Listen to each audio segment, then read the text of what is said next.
ಇವತ್ತು ಬೆಳಗಾವಿಯ ಸಾಹಿತ್ಯ ಭವನದಲ್ಲಿ ಮಾಧ್ಯಮಗೋಷ್ಠಿಯನ್ನು ಕರೆದಿದ್ದು ಡಿ.ಸಿ.ಸಿ ಬ್ಯಾಂಕಿನ ಕುರಿತಾಗಿ ನಿನ್ನೆ ಒಂದು ಮೀಟಿಂಗ್ ಮಾಡಿದರು. ಡಿ.ಸಿ.ಸಿ ಬ್ಯಾಂಕಿನ ಅಧ್ಯಕ್ಷರು ಎಲ್ಲ ಸರ್ವ ಸದಸ್ಯರಾದಿಯಾಗಿ ಸುಮಾರು 700 ಕೋಟಿ ರೂಪಾಯಿಗಳನ್ನು ಫ್ಯಾಕ್ಟ್ರಿಗಳಿಗೆ ಲೋನ್ ಕೊಡ್ತೀನಿ ಅಂತಕ್ಕಂಥ ಅಜೆಂಡಾವನ್ನು ನಿನ್ನೆ ಪಾಸ್ ಮಾಡಿದ್ದಾರೆ. ನಮ್ಮ ವಿರೋಧ ಏನಂತಂದ್ರೆ, ನೀವು ಲೋನ್ ಕೊಟ್ಟಿರ್ತಕ್ಕಂಥ ಕಾರ್ಖಾನೆಗಳಿಂದ ಆ ಲೋನನ್ನು ರಿಕವರಿ ಮಾಡೋ ಸಾಮರ್ಥ್ಯ ಇದ್ರೆ ಲೋನ್ ಕೊಡ್ರಿ, ನಮ್ಮದು ಅಭ್ಯಂತರ ಇಲ್ಲ.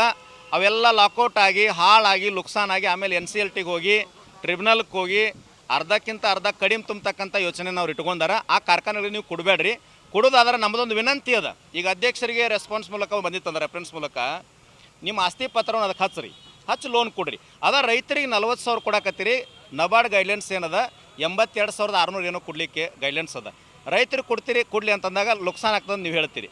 ಅದೇ ರೀತಿ ರೈತರಿಗೆ ಹೆಂಗೆ ಲುಕ್ಸಾನ್ ಆಗ್ತದಲ್ಲ, ಫ್ಯಾಕ್ಟ್ರಿ ಕೊಟ್ಟು ಯಾಕೆ ಲುಕ್ಸಾನ್ ಮಾಡ್ಕೊತೀರಿ? ನಮ್ಮ ಡಿ.ಸಿ.ಸಿ ಬ್ಯಾಂಕ್ ಯಾಕೆ ಹಾಳು ಮಾಡ್ತೀರಿ? ನಮ್ಮ ಬ್ಯಾಂಕ್ ಹೆಂಗದ ಅದೇ ರೀತಿಯಾಗಿ ನೀವು ಮುಂದುವರಿಸ್ಬೇಕಂತೇಳಿ ವಿನಂತಿ ಮಾಡ್ಕೊಳ್ತೀನಿ. ಸರ್, ಘಟಪ್ರಭಾ ಆಗಿರ್ಬೋದು, ಮಲಪ್ರಭಾ ಆಗಿರ್ಬೋದು, ಮುಗುಟ್ಕನ್ ಖಾನಾವಳಿ ಇದು ಕಾರ್ಖಾನೆಗಳು, ಸಾಕಷ್ಟು ಕಾರ್ಖಾನೆಗಳು ನೋಡ್ಬೇಕಾರೆ ನೀವು ಎಲ್ಲ ಲುಕ್ಸಾನ್ ಮಾಡ್ಯಾರ. NCLTಗೆ ಹೋಗ್ಯಾರ. NCLTಗೆ ಹೋಗಿ ಆಮೇಲೆ ಒನ್ ಟೈಮ್ ಸೆಟಲ್ಮೆಂಟ್ ಮಾಡಿಕೊಂಡು ನಮ್ಮ ಡಿ.ಸಿ.ಸಿ ಬ್ಯಾಂಕ್ ಹಾಳು ಮಾಡ್ಲಿಕ್ಕತ್ತಾರ. ಅಂಥವ್ರಿಗೆ ಸಾಲ ಕೊಡ್ತಾರೆ. 300 ಕೋಟಿ ರೂಪಾಯಿ ಸಾಲ ಕೊಡ್ಲಿಕ್ಕೆ ಒಂದೇ ಬ್ಯಾಂಕ್ ಬರಂಗಿಲ್ಲ ಸರ್. ಬ್ಯಾಂಕರ್ಸ್ಗಳು ಮೀಟಿಂಗ್ ಆಗಬೇಕು. ಧಾರವಾಡ ಮತ್ತು ಈ ಕಡೆ ಬಿಜಾಪುರ, ಬಾಗಲಕೋಟೆ, ಮಂಗಳೂರು 4-5 ಬ್ಯಾಂಕ್ ಕೂಡಿ 300 ಕೋಟಿ ರೂಪಾಯಿ ಸಾಲ ಕೊಡ್ಬೋದು. ಬ್ಯಾಂಕರ್ಸ್ ಮೀಟಿಂಗ್ ಆಗಬೇಕು. ಇವರು ಒಬ್ಬರ ಅಜೆಂಡಾ ಹೆಂಗೆ ಪಾಸ್ ಮಾಡ್ಲಿಕ್ಕೆ ಹೋಗ್ತಾರೆ? ಸಾಧ್ಯ ಇಲ್ಲ ಸರ್. 700 ಕೋಟಿ ಕೊಡ್ಲಿಕ್ಕೆ ತಯಾರು ಮಾಡ್ಕೊಂಡಿದ್ದಾರೆ ಸರ್ ಅವ್ರಿಗೆ.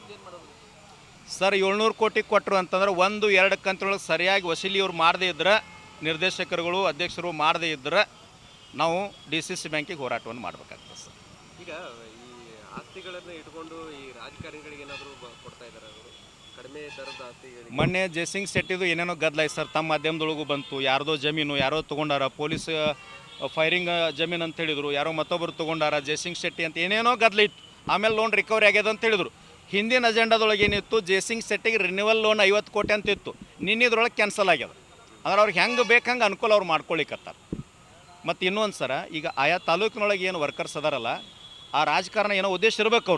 ಅವ್ರನ್ನ ತೆಗೆದು ಬೈಲೊಂಗಲ್ ಹಾಕೋದು, ಈ ಕಡೆ ಅವ್ರನ್ನ ತೆಗೆದು ಖಾನಾಪುರ ಕಡೆ ಹಾಕೋದು, ಖಾನಾಪುರದವ್ರ ತೆಗೆದು ಅತನಿ ಕಾಗವಾಡ ಕಡೆ ಹಾಕೋದು, ಈ ರಾಜಕೀಯ ಉದ್ದೇಶವನ್ನು ಬಿಡಬೇಕು. ಇಲ್ಲೇನದ ರಾಜಕಾರಣ ಮುಗೋದದ. ಡಿ.ಸಿ.ಸಿ ಬ್ಯಾಂಕ್ ಅದೆಲ್ಲರೂ ಸಮಾನರಿಲ್ಲಿ, ಸಮಾನತೆಯನ್ನು ಮಾಡ್ಕೊಂಡು ಹೋಗ್ಬೇಕಂತ ಅಷ್ಟೇ ಎಚ್ಚರಿಕೆ ಸರ್. ಕಡಿಮೆ ಬೆಲೆ ಬಾಳುವಂಥದ್ದಕ್ಕೆ 100 ಕೋಟಿ ರೂಪಾಯಿ ಹಿಂಗೆಲ್ಲ ಇದು ಮಾಡ್ತಾರೆ. ಸಂಜಯ್ ಪಾಟೀಲ್ ಅವ್ರು ಸರ್ ಡಾಕ್ಯುಮೆಂಟ್ರಿನ ಅದ. 123 ಕೋಟಿ ರೂಪಾಯಿ ಕೇಳ್ತಾರೆ. ಅಲ್ಲೇನು ಕಲ್ಲಿಲ್ಲ, ಪೂಜಿಲ್ಲ, ಕಾರ್ಖಾನೆ ಇಲ್ಲ, ಡಿಸ್ಟಿಲರಿ ಇಲ್ಲ, ಶುಗರ್ ಇಲ್ಲ, ಏನೂ ಇಲ್ಲ. 123 ಕೋಟಿ ರೂಪಾಯಿ ಅಜೆಂಡಾ ಬಂದದ. ಅವರು ಅರ್ಜಿ ಬಂದುಬಿಟ್ಟದ ಈಗಾಗಲೇ. ಅದಕ್ಕೆ ಇವ್ರು 6 ಎಕರೆ ಸರ್. 6 ಎಕರೆಗೆ 123 ಕೋಟಿ. ನಮಗೆ 1 ಎಕರೆಗೆ 40,000 ರೂಪಾಯಿ ರೈತರು ಕೊಡಕ್ಕೆ ಅಣ್ಣಾ ಸಾಹೇಬ್ ಜೊಲ್ಲೆ ಅವ್ರಿಗೆ ಡಿ.ಸಿ.ಸಿ ಬ್ಯಾಂಕ್ ಲುಕ್ಸಾನ್ ಆಗ್ತದೆ.